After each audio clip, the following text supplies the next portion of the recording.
Bonsoir tout le monde, ici Monsieur Cacahuète et ce soir nous sommes samedi 7 janvier 2023, il est déjà 22h28. Ce soir dans ce nouvel épisode de Parlons DVD, je vais vous parler du film qu'on a vu ce soir. Donc hier on avait vu un film que Zou avait choisi, c'était Arthur et Merlin, une version du roi Arthur et de Merlin. Là, ce qu'on va vous présenter, c'est Neige qui fait des bêtises. Non, mais parce que Neige est en train de marcher sur le bureau. J'ai choisi ce film-là, Apocalypse Pompéi. Il s'agit d'une production Asylum.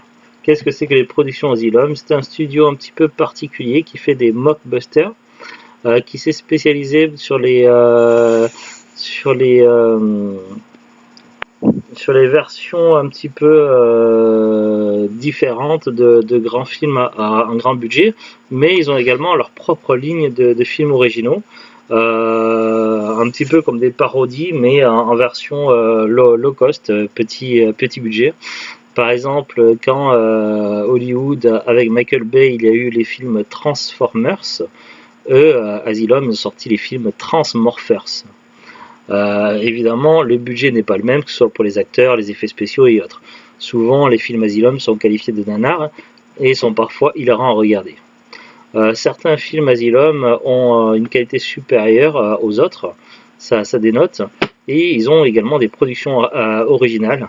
En général, quand il s'agit de productions originales, Asylum a une prédilection pour les genres monstres, catastrophes naturelles ou pas naturelles, et tout ce qui est invasion extraterrestre et autres, avec un petit peu de fantastique de temps en temps. Après, ils vont parfois sur d'autres genres, style comédie, tout ça, mais vraiment, eux, c'est plutôt les monstres, les catastrophes, les aliens et le surnaturel. Ça, c'est vraiment les domaines de prédilection d'Asylum. Les requins aussi. Les requins aussi, ouais, le thème des requins revient souvent. Ouais, surtout avec Sharknado. Mais pas que Sharknado, il y en a d'autres. Oui, Il y avait le film avec des gens qui étaient prisonniers, puis il y avait des requins, tout ça, oui, qui ouais. étaient bien. Shark Weeks.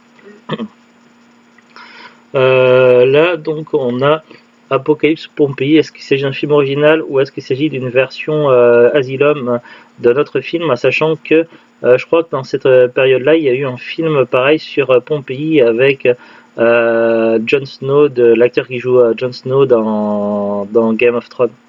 Donc est-ce que c'est la version Asylum? Peut-être, je sais pas. En tout cas, il y a quand même deux acteurs célèbres. C'est rare, mais il y a parfois de temps en temps des acteurs célèbres dans le casting d'Asylum.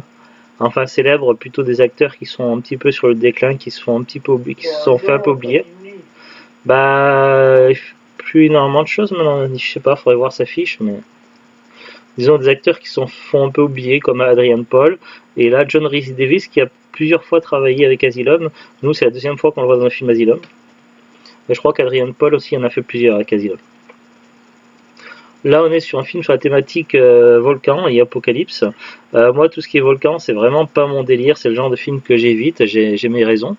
Mais en temps normal, du coup, je n'aurais pas acheté le DVD. Sauf que là, c'était un DVD d'une production Asylum. Et du coup, dès qu'il s'agit d'un Asylum, j'achète pour le découvrir et pour l'avoir dans la collection. Parce que j'aime beaucoup je suis fan des productions Asylum, donc je cherche à avoir tous les DVD sortis en français des productions Asylum, et c'est difficile de les trouver parce que la plupart des films ne seront pas répertoriés. Parce que bien que Asylum est un site internet, le site internet d'Asylum en lui-même n'est pas vraiment mis à jour. En plus de ça, plus de la moitié des films qui sont sortis et référencés à droite et à gauche sur certains sites des productions Asylum ne sont jamais sortis en France et ne sortiront peut-être jamais en France. Donc trouver les DVD qui sont édités en français des productions Asylum est compliqué. Surtout que très souvent, lorsqu'un film Asylum sort en France en DVD, les éditeurs, pour une obscure raison, décident de changer le titre et de le renommer. Du coup, le titre est parfois très différent. d'un film. Alors pour savoir qu'il s'agit d'un Asylum, ça complique les choses. Trouver les films Asylum édités en français, c'est très compliqué. En plus, le streaming n'arrange pas les choses, puisque les plateformes de streaming récupèrent les productions Asylum, et souvent les plateformes de streaming, sauf quelques exceptions, mais tout ce qui est Netflix, Amazon et puis maintenant également Disney+, ils commencent à rechigner de plus en plus à sortir les films de leur catalogue en DVD, même si c'est pas des productions internes. Et donc du coup on peut voir que plusieurs films Asylum, il y a de plus en plus de films Asylum qui apparaissent sur la plateforme de streaming Amazon Prime, et pourtant ces films-là n'ont pas de sortie physique en DVD, alors qu'il y a du moins en langue française, alors qu'ils sont en streaming en français sur Amazon Prime. Bref, donc tout ça pour dire que la chasse au DVD Asylum, c'est très compliqué et c'est vraiment une grosse galère. Donc là, c'est un DVD qui s'est rajouté à notre collection, que j'avais acheté il y a quelques années dans un Leclerc. Il était dans... je pense pas que je l'aurais payé à prix fort. En général, quand j'achète les DVD en hypermarché, c'est qu'ils sont en promo et que je suis tombé par-dessus par hasard et j'ai vu que c'était un Asylum, donc du coup je l'ai pris. Donc c'est un DVD acheté un petit peu par hasard. Maintenant, on va aller sur les informations du film. Ils nous disent l'histoire recommence, fuyez tant qu'il est encore temps. Alors en lui-même, le boîtier avec fourreau. Bon, après la jaquette c'est la même, fourreau ou pas fourreau, ça change rien. Après on est sur du classique. Bon, le boîtier s'ouvre pas très bien.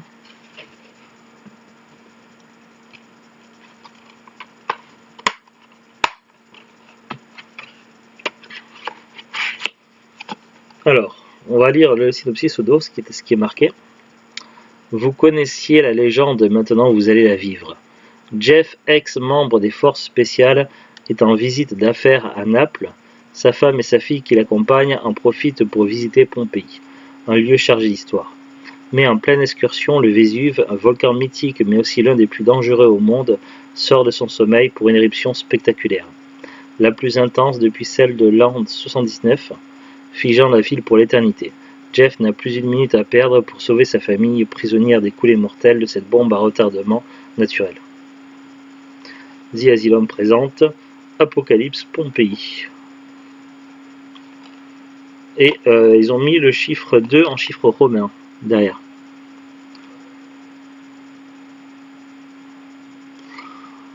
Alors, pour résumer le film, déjà, ce qu'on en a pensé, ce que j'en ai pensé. Je crois que Zou elle a bien aimé le film, non? Par rapport au film Asylum qu'on a vu, on en a vu pas mal maintenant, mais on est loin du compte encore. Je trouve que ce film-là, au niveau de la qualité globale, on est quand même sur le haut du panier. Il fait partie des... Oui, on a déjà vu, mais il fait partie de ceux qui se hissent quand même, qui placent la barre haute dans le barème des productions Asylum. Bon, les effets spéciaux, c'est pas la folie, quoi. On n'est pas sur des effets spéciaux à la Hollywood, mais on a vu bien pire. Hein. Donc là, je trouve que les effets spéciaux restent relativement corrects pour Asylum. Ça reste un bon petit film qu'on pourrait voir sur M6. Et il y a quelques passages un petit peu drôles. Le comportement des personnages est parfois un petit peu étrange ou un peu surréaliste, mais bon, après, ça fait partie, c'est ce qui donne également son petit côté nanar. Et puis après, le reste, les décors, bon, tout ça, ça va, quoi. C'est plutôt assez correct, le scénario, l'histoire est intéressante. Le jeu des acteurs est moyen, quoi. Il y a certains trucs qui restent en suspens, comme il y a deux personnages qui semblent trafiquer quelque chose, dont un qui semble avoir un secret, mais c'est des personnages, dont un surtout qui va mourir, et du coup on connaîtra jamais son secret, donc bon. Donc voilà, je sais pas. Bon.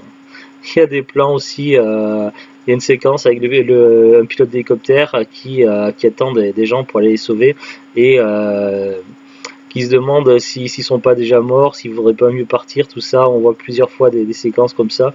Ça, t'as l'impression que le mec, enfin c'est space, quoi, la façon dont c'est présenté. Bon, après c'est le petit côté nanar, quoi.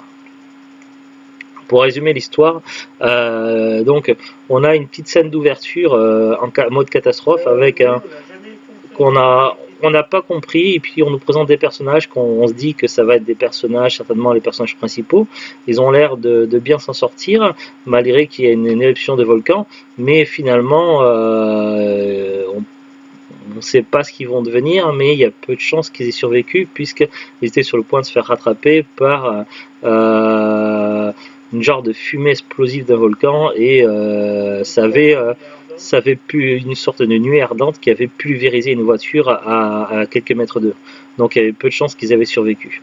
Bref, on a une petite scène d'ouverture histoire de nous mettre un peu dans l'ambiance.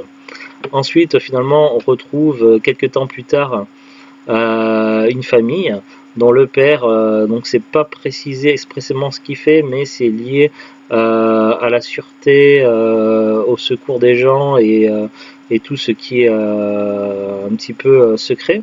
Il a également participé à des opérations militaires et il est militaire, on le sait. oui, et il est gradé. Oui, non, mais nous on le sait, mais les gens qui regardent la vidéo ne le savent pas. Oui, Donc dans le film, on le sait. oui, mais je t'en dire ce qu'on savait et ce qu'on savait pas. Donc voilà, donc ce qu'on sait, voilà, je sais plus ce que je disais. Donc que le de quoi? C'est pas grave, ça va pas être intéressant. Oh. Donc on a un monsieur donc qui a fait par le passé des opérations de guerre et qui est dans une branche, on sait pas ce qu'il fait dans le présent exactement, mais c'est lié à la sûreté, au secret et aux opérations, tout ça. Et il est amené à beaucoup bouger de par son travail. Il a également, à force, avec ses années d'expérience, un réseau de connaissances et de gens qui peuvent l'aider un peu partout à différents endroits du monde. Ce monsieur-là est venu donc pour quelques mois, pour 3 mois à Naples, avec sa famille, sa femme et sa fille.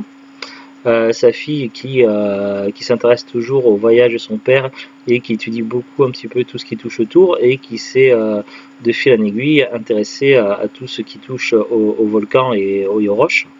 Du coup, elle a une certaine connaissance qui pourra être utile dans l'avenir proche, du moins dans le film, quoi.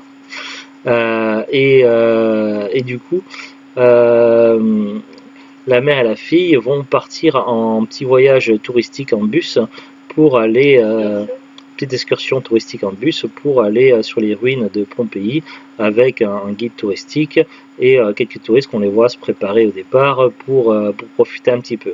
S'ils viennent d'arriver à Naples, c'est le premier jour et évidemment comme le suggère l'affiche, la jaquette, hein, ça c'est pas forcément la meilleure idée qu'ils aient eue. Surtout que juste avant de partir en excursion, la fille voit un journal avec un volcan qui s'était réveillé quelque part peu de temps avant et il semblerait qu'il y avait des phénomènes sismiques et liés à l'activité volcanique un peu partout dans le monde qui étaient en train de se réveiller. Donc à partir de là, à partir de ces infos-là, plus cet article de journal, est-ce que c'était réellement le meilleur jour pour aller visiter les ruines de Pompéi? Moi, à sa place, je n'y aurais pas mis les pieds. Pour moi, c'était tout sauf une bonne idée.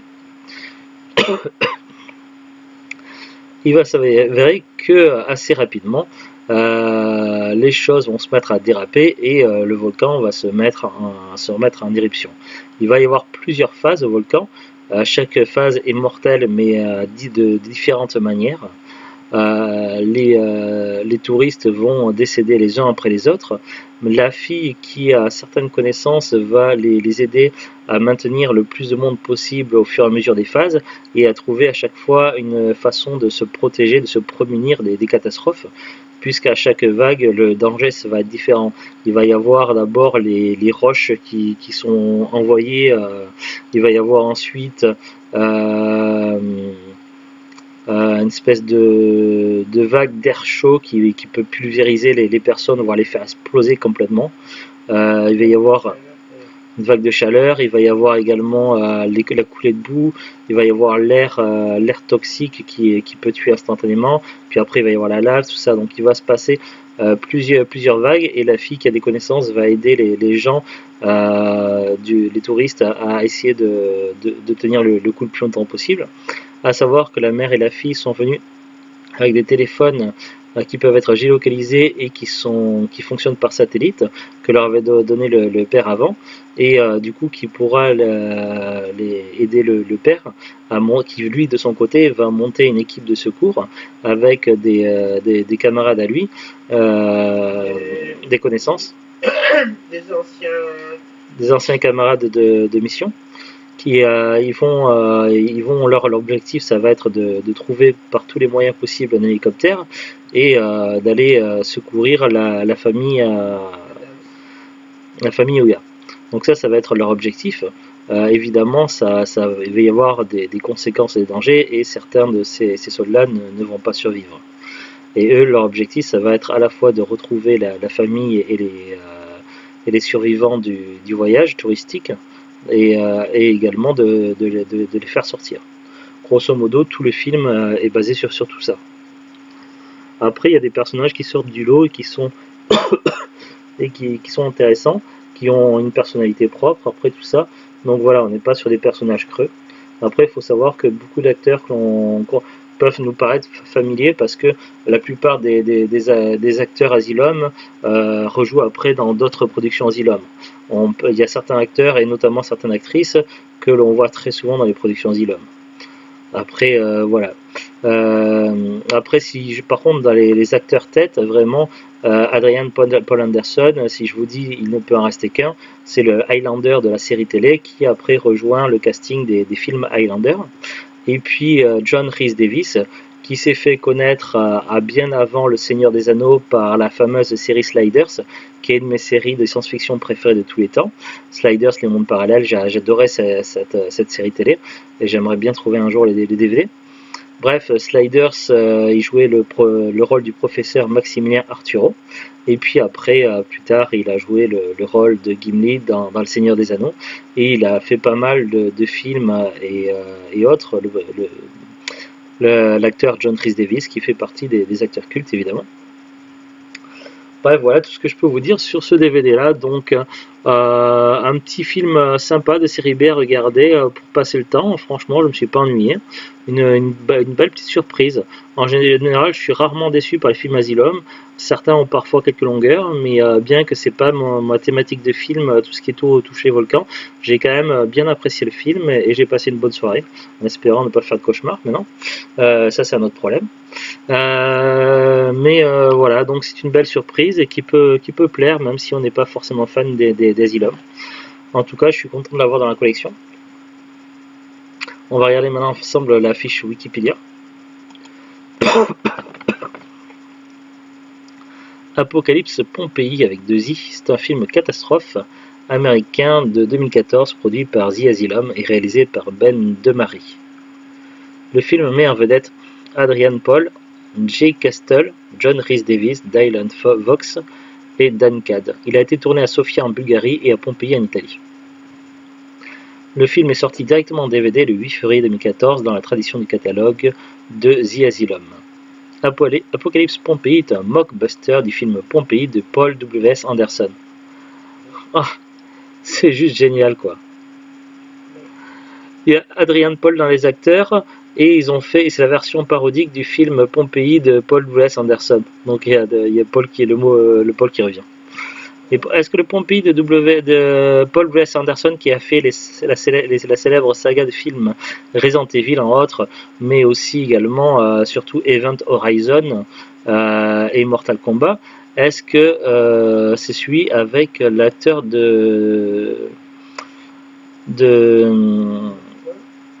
je regarde de Game of Thrones, Kit Harington? Si, c'est ça.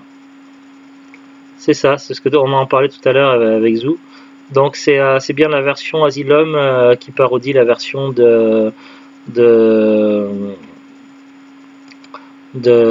avec l'acteur de Jon Snow. Alors, qu'est-ce qu'ils disent d'autre? Bon, après il y a le synopsis. Un ancien commando des opérations spéciales visite Pompéi en Italie. Il visite pas, il est pour le travail. Avec sa famille, lorsque le Vésuve entre en éruption avec une force massive.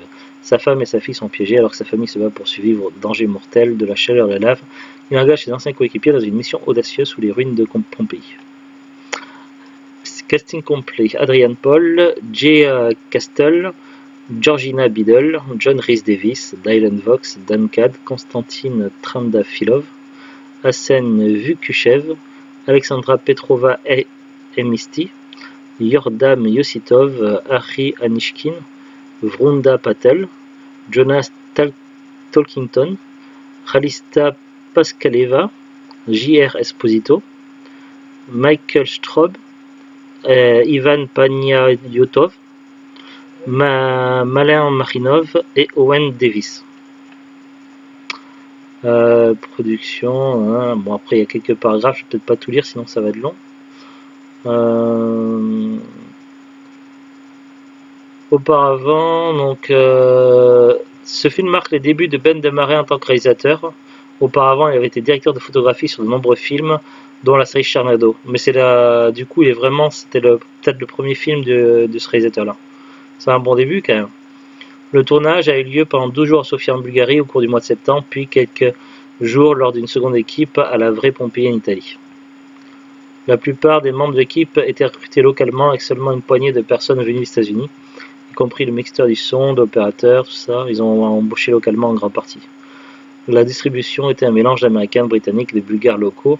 Il y avait des avantages financiers à filmer en Bulgarie, permettant ainsi au film de faire de plus grandes cascades, y compris des brûlures corporelles, des incendies, des voitures et l'utilisation de bombes en liège pour les explosions de roches volcaniques volantes.